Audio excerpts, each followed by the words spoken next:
Hello viewers, आपका law चक्रा पर फिर से स्वागत है। और आज के इस एपिसोड में जिस केस को हम जानने वाले हैं वो इस वक्त का सबसे बड़ा और ब्रेकिंग केस बना हुआ है।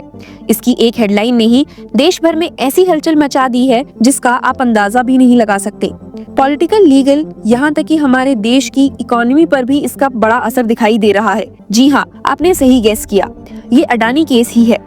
इंडिया का एक बड़ा नाम गौतम अडानी, जिसे हम सब ने एक सक्सेस स्टोरी के रूप में देखा था, आज एक पूरी दुनिया की नजर में है। लेकिन किस वजह से? यूएस के डिपार्टमेंट ऑफ जस्टिस और सिक्योरिटीज एंड एक्सचेंज कमीशन ने उन पर कुछ सीरियस एलिगेशंस लगाए हैं। ब्राइबरी, सिक्योरिटी फ्रॉड और कॉन्स्पिरेसी। इनके अगेंस्ट एक $250 मिलियन का ब्राइबरी स्कैम का केस चल रहा है, जिसमें उन्होंने इंडिया में कुछ ऑफिशियल्स को ब्राइब दिए ताकि उन्हें सोलर पावर प्रोजेक्ट्स के कॉन्ट्रैक्ट्स मिल सके। ये एलिगेशंस हैं कि उन्होंने ये सब $2 बिलियन के सोलर प्रोजेक्ट्स के लिए किया, जो अभी तक सबको शॉक दे रहा है।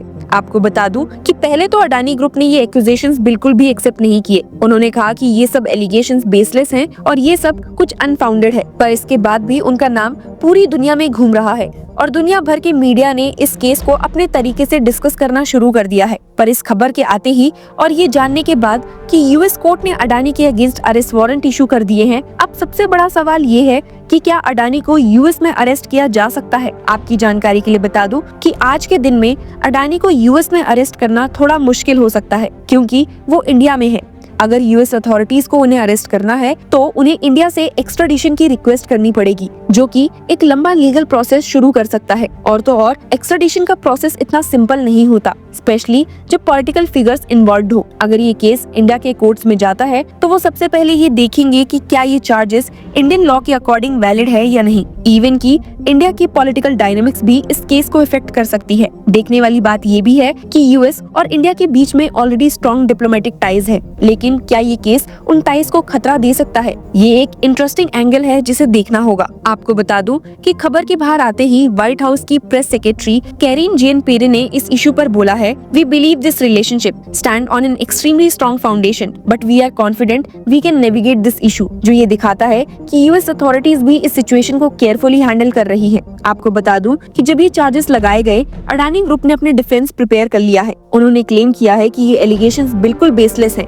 अडानी ग्रुप का कहना है कि उन्होंने कभी भी किसी भी इलीगल काम में इन्वॉल्वमेंट नहीं दिखाई है और इस टाइमिंग पर जब अडानी का नाम काफी पॉलिटिकल डिस्कशंस में आ चुका है, उनका डिफेंस काफी स्ट्रांग होना जरूरी था। राहुल गांधी, जो कि कांग्रेस के लीडर है, उन्होंने इस केस को लेकर अपने पुराने स्टैंड को फिर से क्लियर किया है। उन्होंने कहा, we demand that Adani be immediately arrested, और ये भी बोला, but we know that won't happen as Modi is protecting him. Modi can't act even if he wants to because he is controlled by Adani. Gandhi के ये कमेंट्स एक पॉलिटिकल स्टेटमेंट के तौर पर देखे जा रहे हैं, लेकिन क्या ये सिर्फ एक पॉलिटिकल मूव है या उन्हें सच में लगता है कि अडानी को अरेस्ट होना चाहिए? बीजेपी ने अपनी तरफ से इसे काउंटर किया है और संबित पात्रा ने कहा है, the law will take its own course, जो ये इंडिकेट करता है कि बीजेपी के लिए ये मैटर अब लॉ एंड ऑर्डर का है, ना कि पॉलिटिकल कैंपेन का। तो जहां आने वाले वक्त में इतना कुछ हो सकता है, तो अगर हम ध्यान से सोचे तो कई पॉलिटिकल एनालिस्ट ये कह रहे हैं कि ये सब गौतम अडानी के लिए एक ट्रैप हो सकता है। यूएस के चार्जेस काफी टाइमिंग पे आए हैं जब इंडिया में इलेक्शंस का टाइम चल रहा है और इंटरनेशनल टेंशंस भी बढ़ रही थी। जॉर्ज सोरोस, जो कि एक बिलियनियर इन्वेस्टर है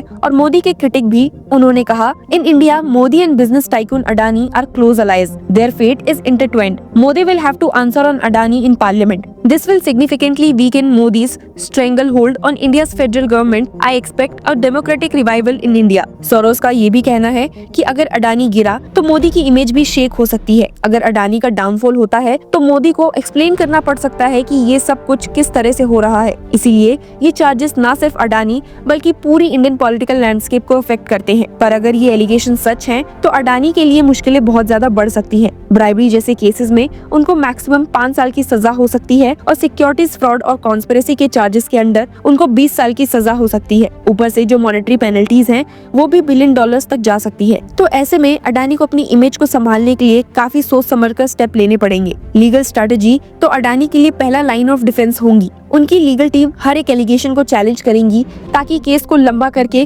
किसी तरह से अपने लिए टाइम खरीदा जा सके। अगर उनको लगता है कि पी डील की तरफ जाना बेटर होगा तो वो भी कर सकते हैं, लेकिन इससे उनको अपने गिल्ट को एक्सेप्ट करना पड़ेगा, जो उनकी इमेज के लिए डेंजरस हो सकता है। सिर्फ यही नहीं, डिप्लोमेटिकली भी अडानी काफी स्मार्ट मूव्स कर सकते हैं। सभी जानते हैं कि अडानी ग्रुप काफी इंपॉर्टेंट है इंडिया के इंफ्रास्ट्रक्चर डेवलपमेंट में, और अगर उनका बिजनेस डिस्टर्ब होता है तो उसका इम्पैक्ट डायरेक्टली इंडिया की इकोनॉमी पर पड़ता है। इसीलिए अडानी अपने कनेक्शंस का यूज करके ये आर्ग्यूमेंट कर सकते हैं कि उनका डाउनफॉल इंडिया के लिए अच्छा नहीं होगा, स्पेशली जब यूएस और इंडिया के बीच में स्ट्रेटेजिक टाइज हैं।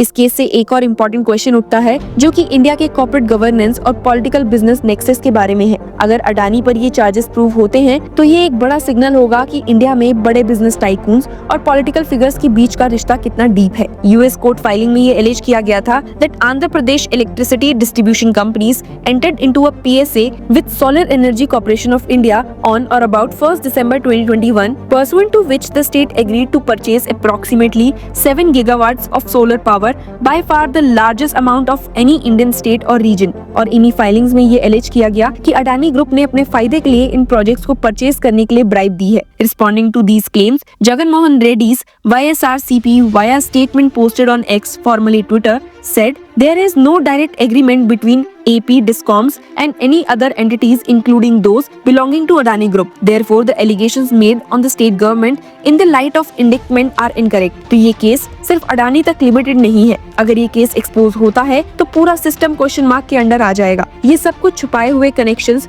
जो कॉर्पोरेट और पॉलिटिकल वर्ल्ड के बीच में है, उनका पता चलना जरूरी है। जैसे कि राहुल गांधी ने एक प्रेस कॉन्फ्रेंस में कहा, he's been indicted in the United States, and I'm wondering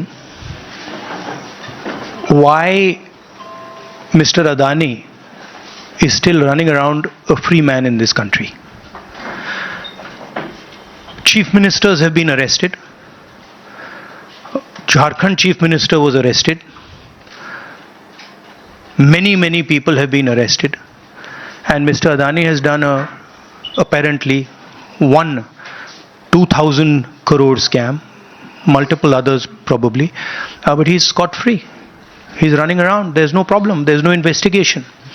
And we've been raising this again and again and again. We've been raising it with the Madhvi Buch issue, we've been raising it, and it's a vindication of what we've been saying.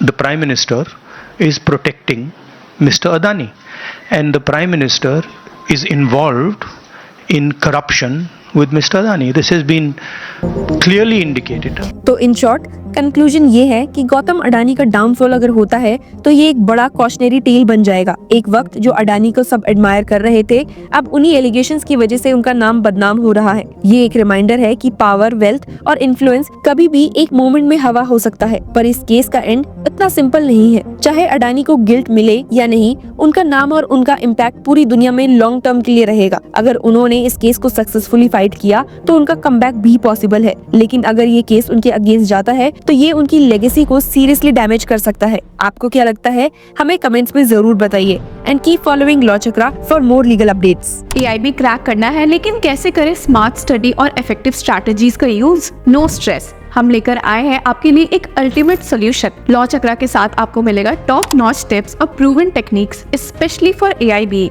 और advocate on record Nishant Verma के invaluable insights के साथ 30 नवंबर को join करिए हमारे exclusive webinar में, जहां आपको मिलेगा ओपन बुक एग्जाम का सही तरीका और वो सब कुछ जो आपके एआईबी प्रिपरेशन को बूस्ट करेगा। हर क्वेश्चन का जवाब, लाइव इंटरैक्शन और एक्सपर्ट से अपने डाउट्स क्लियर करने का एक मौका। एआईबी टफ तो जरूर है, लेकिन राइट गाइडेंस के साथ ये अचीवेबल है। 30 नवंबर हमें ज्वाइन करिए और अपने सपने को एक और स्टेप अपने करीब लाइए। Register now.